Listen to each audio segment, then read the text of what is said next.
भूर्भुवः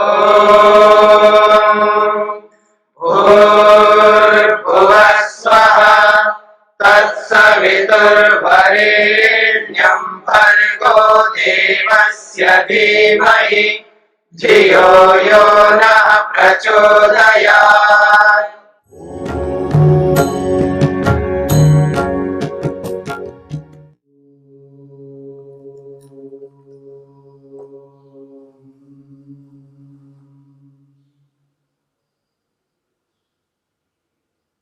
कैवल्यपाद को लेकर के हमारा विचार चल रहा है। कैवल्यपाद का पहला सूत्र हमने प्रारंभ किया है, जिसमें सिद्धियों की चर्चा हुई है। विभूतिपाद में समाधि से उत्पन्न सिद्धियों की चर्चा हुई है। विभूतिपाद में जितनी भी सिद्धियां बताई गई है, वो समस्त सिद्धियां समाधि से उत्पन्न सिद्धियां हैं, क्योंकि संयम से सिद्धियां प्राप्त हुई है, और संयम होता है धारणा, ध्यान और समाधि के माध्यम से। और इस कैवल्यपाद के प्रथम सूत्र में जो बात कही जा रही है कि सिद्धियां केवल समाधि से ही प्राप्त नहीं होती। समाधि से तो सिद्धियां प्राप्त होती ही है, परंतु समाधि से भिन्न स्थितियों से भी सिद्धियां प्राप्त होती है। वो 5 कारण आपके सामने आ चुके हैं। पहला कारण बताया है जन्म से सिद्धि। दूसरा कारण बताया है विभिन्न प्रकार के रसायन औषधियों के माध्यम से अलग अलग सिद्धियां प्राप्त की जाती है। मंत्र के माध्यम से भी सिद्धि प्राप्त होती है, तप और समाधि से तो सिद्धि प्राप्त होती ही है। प्रसंग हमारा चल रहा है मंत्र से सिद्धि। महर्षि वेदव्यास ने मंत्र सिद्धि के विषय में यहाँ पर स्पष्ट लिखा है, मंत्र ही आकाश गमन अणिमादि लाभ। मंत्रों के माध्यम से आकाश गमन की सिद्धि बताई, और अणिमादि अष्ट सिद्धियां जो विभूतिपाद के अंतर्गत बताई गई, उन सिद्धियों को मंत्रों के माध्यम से यहाँ पर बात कही है। तो हमने जो विचार किया है मंत्र से कैसे सिद्धि प्राप्त होती है।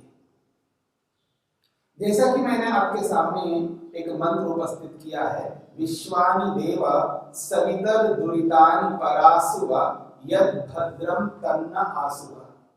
इस मंत्र में 2 सिद्धियां बताई गई। एक वो सिद्धि है जो समस्त दोष मनुष्य के जीवन से बाहर हट जाते हैं, कोई दोष व्यक्ति में नहीं रह जाता। यानी इस मंत्र के माध्यम से सारे के सारे दोष, दुर्गुण, दुर्व्यसन सब हट जाते हैं। एक तो ये सिद्धि है। दूसरी सिद्धि ये है इस मंत्र में कि जितने भी भद्र है, कल्याण करने वाली अवस्थाएं, वो सब व्यक्ति को प्राप्त हो जाती है। यानी समस्त भद्र का मतलब होता है कल्याण, और कल्याण का अर्थ होता है शांति, सुख, तृप्ति, संतोष और निर्भयता। तो भद्र की सिद्धि और दुर्गुणों की निवृत्ति रूपी सिद्धि, 2 सिद्धियां इस मंत्र में बात कही है। तो यदि कोई ये सोचे कि मंत्र का उच्चारण करने मात्र से उसके दुर्गुण, दुर्व्यसन दूर हो जाए और मंत्र को उच्चारण करने मात्र से उसको सारे भद्र प्राप्त हो जाए, ऐसा कोई समझता हो, पर यहाँ ऐसा नहीं कहना चाहते। मंत्र सिद्धि का अर्थ होता है, जैसा कि मैंने आपके सामने कहा है, ऋषियों ने हमारे सामने एक बहुत बड़ी बात कही है कि मंत्र दृष्टा बनना। मंत्र दृष्टा उसको कहते हैं जो कि मंत्र का दर्शन करना, मंत्र को साक्षात अनुभव करना व्यवहार में। ऋषियों के माध्यम से 4 बातें कही है, जो अक्सर आप लोग सुना करते हैं, श्रवण, मनन, निधिध्यासन और साक्षात्कार। इसको दूसरे शब्दों में भी कहा जाता है कि स्वाध्याय काल, प्रवचन काल। जब व्यक्ति स्वाध्याय करता है यानी अध्ययन करता है, फिर उसका मनन के रूप में अध्यापन करता है, फिर उसको व्यवहार में जब उतारता है, तब वो विद्या पूर्ण होती है। तो इस दृष्टिकोण से यहाँ पर मंत्र सिद्धि का अर्थ है मंत्र दर्शन, मंत्र को अनुभव करना, साक्षात व्यवहार में उसको महसूस करना, इसी को मंत्र दृष्टा कहा है। तो आप देखते हैं जब वेद मंत्र आप बोलेंगे, वेद के अनेक सूक्तों को बोलेंगे, एक एक सूक्त के ऊपर मंत्र दृष्टा का नाम दिए हुए होते हैं। इस मंत्र के जो ऋषि है वो विश्वामित्र है, इस मंत्र के ऋषि अमुक ऋषि हैं, ऐसे वहां पर मंत्रों के ऊपर नाम लिखे रहते हैं। वो मंत्र दृष्टा ऋषियों के नाम होते हैं। उनको हम स्मरण करते हैं, इन्होंने इन मंत्रों का दर्शन किया, साक्षात किया, तो उस मंत्र को व्यवहार में उतारा है। तो विश्वानि देव सवितर दुरितानि मंत्र को केवल बोलना नहीं, बोलने मात्र से किसी के दुर्गुण दुर्व्यसन दूर नहीं होते। इस मंत्र को बोलना तो है, बोलने के साथ साथ उस मंत्र में जो बात कही गई है उसको साक्षात अनुभव करना है, अर्थात उद्यम करना है, पुरुषार्थ करना है। जब व्यक्ति दुर्गुणों को दूर करने के लिए अभ्यास करता है, एक छोटा सा दुर्गुण है, आदमी किसी न किसी ऐसी आदत से युक्त रहता है, उस आदत को छोड़ नहीं पाता है।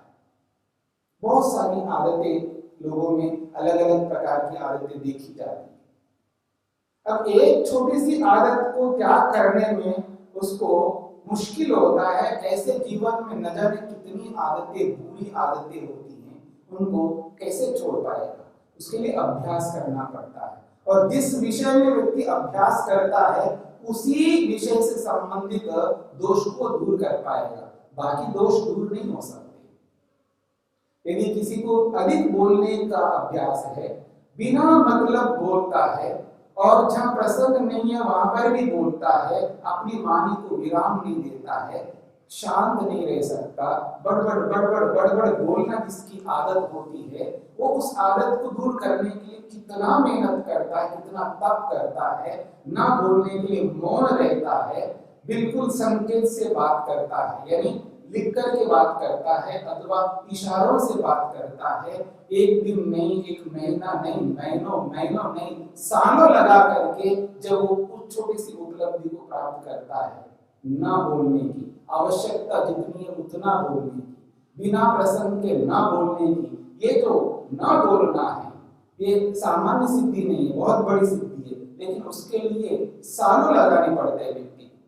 तो एक छोटे से दोष को दूर करने के लिए इतना अभ्यास करना पड़ता है, लंबा अभ्यास। ऐसे जीवन में न जाने कितने दुर्गुण होते हैं, कितने दुर्व्यसन होते हैं, जिन दुर्गुणों के कारण से, जिन व्यसनों के कारण से व्यक्ति अपनी अविद्या को छोड़ नहीं पाता है और अपने गंतव्य लक्ष्य तक पहुंच नहीं पाता है। तो ऐसी स्थिति में जो मंत्र में कहा जाता है सारे दुर्गुण दूर होते हैं, केवल उच्चारण मात्र से अगर होते तो पता नहीं इस मंत्र को बहुत सारे लोग बोलते हैं, आप में से भी बोलते होंगे, इतना बोलते हैं। इस मंत्र को सुन करके मेरे को तो वर्षों बीत गए। जो लोग बोलते हैं, तो इस बोलने मात्र से अगर सिद्धि मिलती तो मिल जाती, पर मंत्र सिद्धि ऐसा नहीं होती है। उस मंत्र को साक्षात करना होता है, व्यवहार में उतारना पड़ता है, उसका अभ्यास करना पड़ता है। ठीक इसी प्रकार से वेद में अलग अलग मंत्र हैं, आकाश गमन के भी मंत्र हैं। आकाश गमन का अर्थ है जैसे कोई आज आकाश में जा रहा है तो किसी साधन के माध्यम से तो जाता है, ये तो सभी जानते हैं। आज जिसके पास पैसा होता है वो आकाश गमन करता है, तो कोई तो रोज गमन करता है।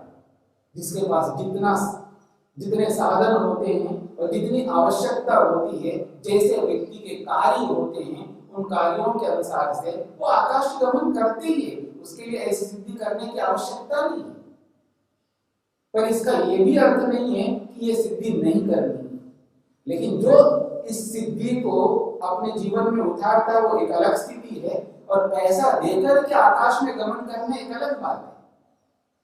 जो स्वयं किसी इंस्ट्रूमेंट को इन्वेंट करता हो कोई व्यक्ति, और उस इंस्ट्रूमेंट को कोई दूसरा व्यक्ति यूज करता हो, दोनों में बहुत अंतर होता है, जमीन आसमान का अंतर होता है।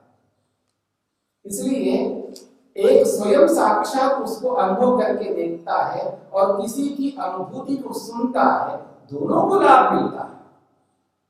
अगर मैंने किसी वस्तु को देखा है, अनुभव किया है, और उस देखे हुए पदार्थ को आपके विषय में, आपके सामने में प्रस्तुत करूं, उसका वर्णन करूं, उसका प्रेजेंटेशन आपके सामने रख दूं कि अमुक वस्तु ऐसी है, तो आप सुनेंगे, सुन करके आपको भी बोध होगा, नॉलेज होगा, जानकारी आपको मिलेगी, आपको भी लाभ मिलेगा।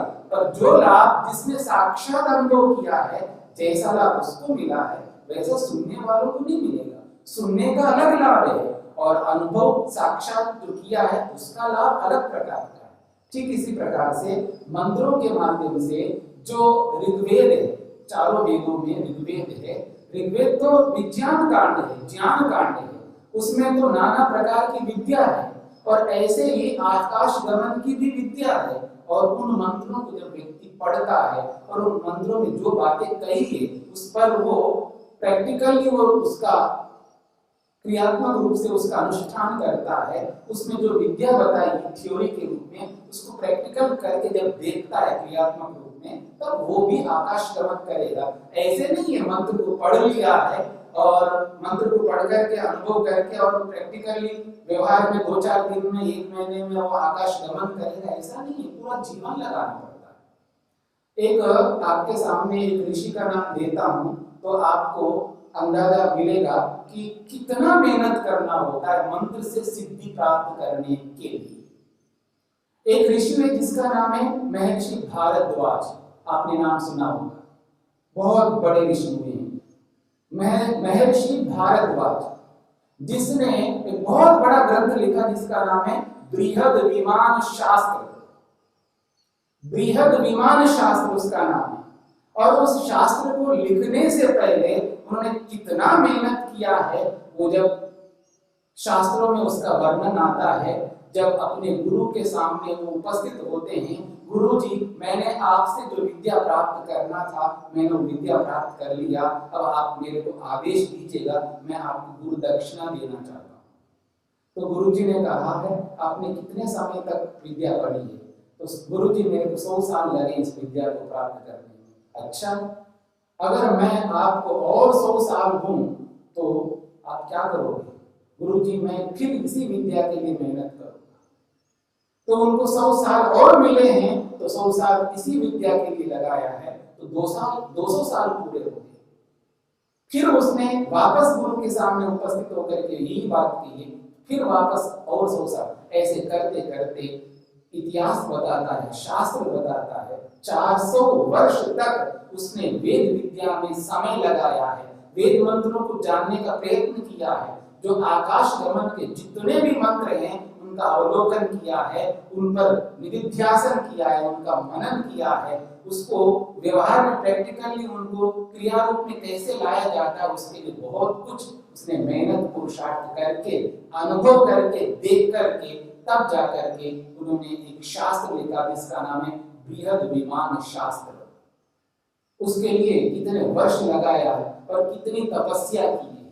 तो मंत्र से जो सिद्धि प्राप्त होती है वो ऐसे नहीं है कि केवल मंत्र बोलने मात्र से कोई गायत्री मंत्र बोल दे और उसको बुद्धि की प्राप्ति हो जाएगी, उसकी मेधा की प्राप्ति हो जाएगी, उसको ऋतंभरा प्रज्ञा प्राप्त हो जाएगी। ऐसे तो गायत्री मंत्र को तो हर कोई आजकल बोलता है, केवल बोलने से नहीं, उस मंत्र में जो बात कही गई है उसका व्यवहार में पालन करने से और निरंतर अभ्यास करने से, और केवल उसका उतने ही मात्र अभ्यास नहीं है।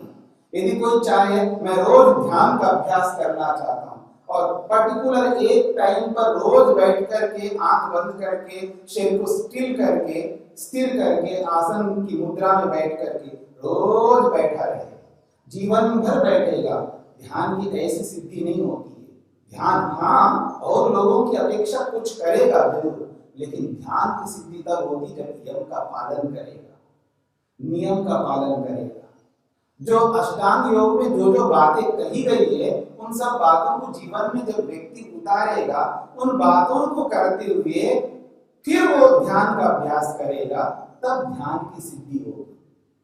तो एक एक कार्य को सिद्ध करने के लिए पूरा जीवन लगाना पड़ता है और ऐसे ऐसे विज्ञान से संबंधित बातों को पूरा करने के लिए, जैसे आजकल के साइंटिस्ट वैज्ञानिक लोग सारा का सारा जीवन झोंकते उस पर एक छोटे से छोटे पदार्थ को जानने के लिए, तब जाकर के 50-60 साल लगा करके उस बात को समझने में सक्षम होते हैं और हर कोई सक्षम होता हो ऐसा भी नहीं, कोई कोई होता है। तो जैसे भौतिक पदार्थों को समझने के लिए जीवन लगाना पड़ता है, ऐसे ही आकाश गमन करना हो किसी योगाभ्यासी को कर सकता है, मंत्र से वो सिद्धि प्राप्त कर सकता है, लेकिन उसके लिए जीवन चाहिए, वो पुरुषार्थ चाहिए। तो इसलिए कहा जा रहा है मंत्रों के माध्यम से सिद्धि प्राप्त होती है, आकाश गमन वो कर सकता है। और अणिमादि जो 8 प्रकार की सिद्धियां बताई है, जो आपने तीसरे पाद में विभूति पाद में अनिमा लगिमा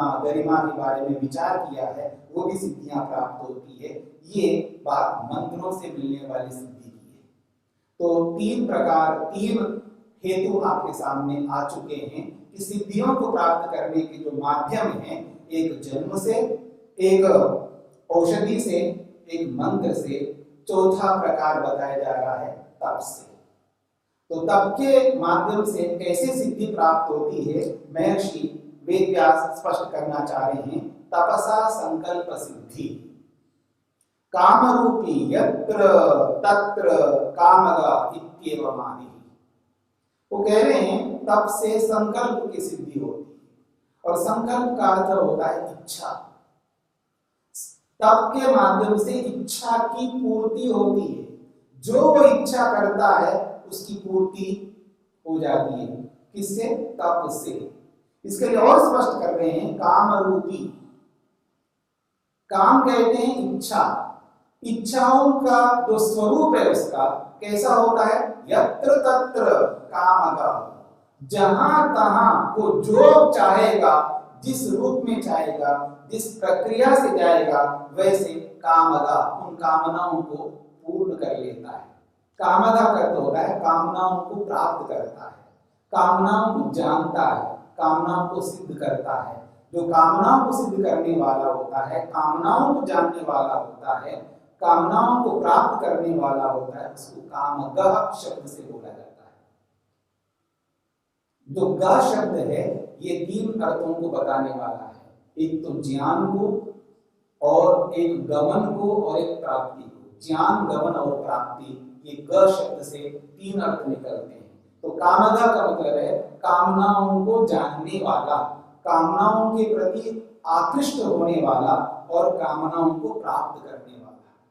जितनी भी कामनाएं होती हैं, आप एक बात सोच करके देखिएगा, योग्य व्यक्ति, सर्वाधिक योग्यता रखने वाला व्यक्ति, जिसके मन पर पूरा नियंत्रण हो, जिसकी इंद्रियां जिसके काबू में हो, वो व्यक्ति जो भी इच्छा करेगा, कैसी इच्छा कर सकता है, आप सोच के अपनी बुद्धि से सोच करके देखिएगा।